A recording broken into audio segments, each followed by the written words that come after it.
Hey everybody, MilkmanAl here. GGG blew my freaking mind today with all of the stuff that they released, all the patch notes, the league reveal. It's freaking amazing. But I wanted to do a little quick hitter video on all of the uniques that they talked about today. So if you enjoy this, don't forget to like and subscribe here. But first off, we've got Stasis Prison, Carnal Armor, super cool mechanics. I really like the 100% damage taken recouped as life. What a really cool thing to build around. So think about this. Petrified Blood, uh, Eldritch Battery, and Mind Over Matter for extra defenses, and then you can build into evasion rating as well. So you really still get the layered defenses that people were worried about. I think that would pretty much work with any build, but think about using it with Inquisitor with a whole bunch of life regeneration, so both your life and your energy shield recoup really, really fast. I think that might be a super strong build. It also gives you a nice, convenient reason to path over to the shadow part of the tree for some extra crit chance. What's wrong with that, right? It's all good. Mage Blood, the new heavy belt. This one was very eye-popping for me. It sort of sucks that you have to give up life on it and a fair amount of resistances, which is usually what I use my belts for. But the fact that basically you have 4 magic utility flasks constantly up is just unbelievably huge. So that sounds great, but until you actually look at this, or at least for me, it doesn't register how good that is. So you get your 40% move speed, you get armor or evasion, whatever you like, and onslaught, essentially, all the time. Plus, if you roll your flasks correctly, you will have your immunity to bleeding, you'll have curse immunity, some elemental ale immunity as well.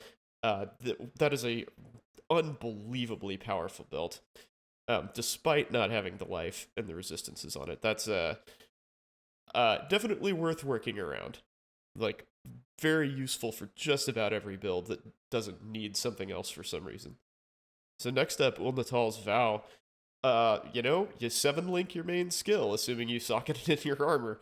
That's pretty nice. Again, you sort of lose out on the life. And it does preclude you from using things like Pledge of Hands, where you have to actually socket your main skills into the weapon that you're using.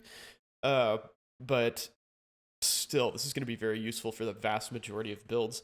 I'm not sure how it's going to compare with ultra high-end amulets that have like +2 to skills, or to your main skill gems in terms of damage. But it'll probably still be pretty damn useful for most people who can't afford those, extreme high-end things. Last but not least, Strangle Gasp, the amulet that we all sort of got a glimpse of earlier. I mean, how can you not like this? 4 anoints on a single amulet. You can basically plug any gap that you want in your character. Some builds, kind of require some build enabling specific unique amulets, and obviously this will be sort of a struggle for them. But for pretty much any other build, this is a great option. Unfortunately, I think all of these items will probably be chase uniques, maybe with the exception of Stasis Prison. But I count on these being very difficult to find. One thing that really struck me about this is the item level 90. So we're going to have level 90 monsters, I guess.